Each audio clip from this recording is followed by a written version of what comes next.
सभी भैया बहनों का ऑनलाइन कक्षा में स्वागत है, अभिनंदन है। आज हम ग्रामर में ए एंड दी आर्टिकल का अध्ययन करेंगे। Today we are learning articles a and the. Article 3 प्रकार के होते हैं। A an singular countable noun means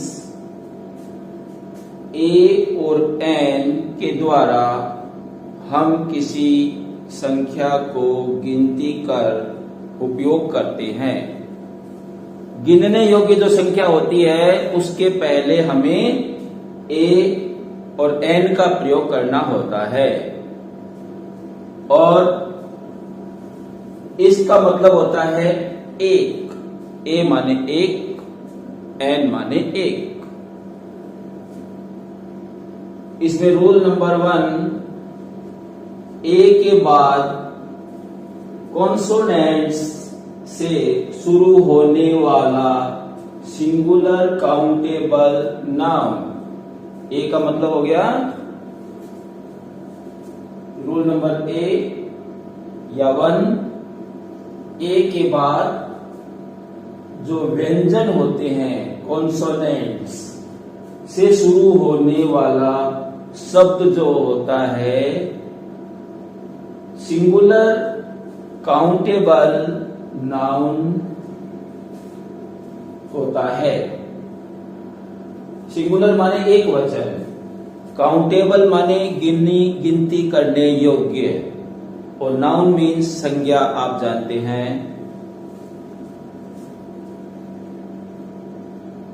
singular countable noun को हम SCN संक्षेप रूप में भी लिख सकते हैं और मैंने लिखा भी है।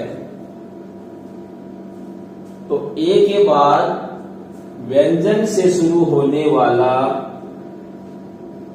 कोई भी गिनती करने योग्य संज्ञा का रूप आता है, जबकि एन के बाद वोल्स स्वर से शुरू होने वाला सिंगुलर काउंटेबल नाउन आता है। दोनों बातों को आप अच्छी तरह समझ गए होंगे कि ए का प्रयोग कब करते हैं और एन का प्रयोग कब करते हैं। सरल भाषा में यदि मैं कहूं तो एन का प्रयोग किसी भी शब्द जिसका पहला अक्षर ए ई आई ओ यू से प्रारंभ होता है तो एन लगाते हैं, ऐसा हमने पढ़ा है और अन्य विद्यालयों में भी ऐसा पढ़ाते हैं, लेकिन वास्तविकता ये नहीं है। हमें यहां पर ये ध्यान रखना होगा कि हिंदी के जो स्वर होते हैं वोल्स ए आ ई उ ए आई इत्यादि, यदि शब्द का पहले अक्षर की ध्वनि हिंदी के वोल्स यानी स्वर की आ रही है तो एन लगाएंगे और अन्यथा ए लगाएंगे। हमें ये लिखी हुई बातें हैं उनको समझना बहुत जरूरी होता है, क्योंकि हमें रटना नहीं है, हमें समझना है और समझने के बाद में उस प्रश्न को हल करना है। एग्जाम्पल के रूप में कहूं तो ए फार्मर, फार्मर से पहले एफ आया है तो हमने आर्टिकल ए लगा दिया। एन आई, आई मीन्स आंख, तो ई से प्रारंभ हो रहा है तो हमने एन लगा दिया। ऐसे ही डंकी या डोंकी, डी से प्रारंभ हो रहा है तो फिर हमने ए लगा दिया। अम्ब्रेला, यू से प्रारंभ हो रहा है तो हमने एन लगा दिया। लेकिन जो मैंने नियम बताया था कि ए ई आई ओ यू से हम कभी कभी भ्रमित भी हो जाते हैं और गलत भी कर देते हैं, तो यहां यदि यूरोप लिखा होता, यू से प्रारंभ हो रहा है यूरोप, तो आप क्या लगाते? ये आपके लिए आज प्रश्नवाचक है, इसके बारे में भी विचार करना है। इसलिए शब्द के पहले अक्षर की ध्वनि क्या आ रही है। यदि वो ध्वनि ए आ ई उ ए ऐ इस प्रकार स्वर की आ रही है तो एन लगाएंगे, अन्यथा ए लगाएंगे। इसी प्रकार लेटर शब्द है तो पहला अक्षर एल लिखा है और इसकी ध्वनि ले ले से आ रही है, तो ले तो व्यंजन होता है हिंदी में, तो यहां पर ए लगाएंगे। तो अब मेरे विचार से आप इस रूल को अच्छी तरह समझ गए होंगे। दूसरी बात इसमें यह आती है कि ए एन के बाद में दी का प्रयोग किया जाता है, टी एच ई। दी माने हिंदी में कोई इसका अर्थ नहीं होता है। ए और एन का तो मतलब एक होता है, लेकिन दी का मतलब कोई अर्थ नहीं है, केवल हम स्पेलिंग का शब्द लिख देते हैं। जो निश्चित होता है एक वचन या बहुवचन संज्ञा हो सकती है, दी का कोई अर्थ नहीं होता है।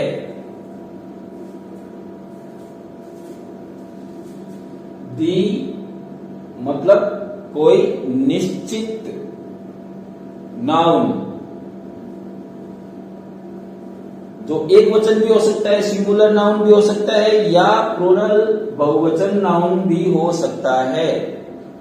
तो उसके पहले हम दी लगाते हैं, जो संसार में विशिष्ट होती है, एकमात्र होती है, विशेष होती है, उस नाउन से पहले दी का प्रयोग करते हैं। जैसे rule number 2, name of reverse, नदियों के नाम से पहले आर्टिकल दी लगाएंगे। जैसे द गंगा, ये रहा the Ganga. Name of mountains, पहाड़ के नाम से पहले दी लगाएंगे। जैसे अरावली, तो दी अरावली। इस प्रकार। तीसरा है नेम ऑफ फेमस बिल्डिंग्स, प्रसिद्ध इमारतों के भवनों के नाम से पहले भी दी लगाते हैं, प्रसिद्ध होनी चाहिए। जैसे the Red fort, Lal Qila, विश्व में एक ही है लाल किला, रेड फोर्ट, तो हम दी से उसको संबोधित करेंगे। और भी बहुत सी होती है, जैसे Qutub Minar. Name of famous book, प्रसिद्ध पुस्तकों या साहित्यों से पहले भी हम दी लगाते हैं। जैसे the Ramayana, the Mahabharata, the Bhagavad Gita, etcetera. तो इस प्रकार से हमने आज आर्टिकल को सीखा है कि आर्टिकल का प्रयोग कैसे करते हैं। एक बार पुनः हम दोहरान करें तो आर्टिकल ए, एन और दी हमने आज पढ़ा है। ए और एन का मतलब होता है एक, लेकिन दी का मतलब यहां पर हिंदी में कुछ भी नहीं होता, केवल शब्द लिखते हैं। जब वस्तु एक होती है, नाउन के रूप में होती है वो। फिर नाउन का मतलब हमने पिछले लेसन में भी पढ़ा था, पर्सन, प्लेस और thing we called it noun. A का एन का प्रयोग, जब शब्द के पहले अक्षर की ध्वनि हिंदी के स्वर वोल्स की आती है, जैसे ए आ ई, तो हम एन का प्रयोग करेंगे। जैसे an arm, an eye, an ant, an eagle, an owl, a task। यदि शब्द के पहले अक्षर की रचना व्यंजन के रूप में लिखी हुई है या कॉन्सोनेंट्स व्यंजन की ध्वनि आती है तो हम ए का प्रयोग करेंगे। जैसे a donkey, a book, a letter, a ball, a task.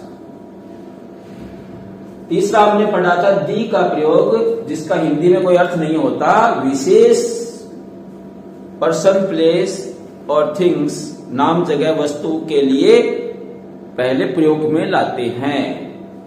जैसे name of rivers, mountains, buildings and famous books, as like the Ganga, the Aravalli, the Red Fort, the Ramayana, Mahabharata, Bhagavad Gita, etcetera. आज आप इसी लेसन को अपनी फेयर कॉपी में लिखकर इनके 15-15 उदाहरण लिखेंगे कि एन और ए 15-15, 30 शब्दों से पहले कहां कहां आ सकता है। ऐसे ही 15 दी का प्रयोग किए जाने वाले शब्दों को लिखकर इस पाठ को फेयर कॉपी में करेंगे। तो मेरे विचार से अब आपको ये लेसन अच्छी तरह समझ में आ गया है और अगले लेसन में हम आपसे फिर मिलेंगे और निश्चित रूप से आप, मुझे विश्वास है कि अपनी फेयर कॉपी में इस पाठ को कर लेंगे। धन्यवाद।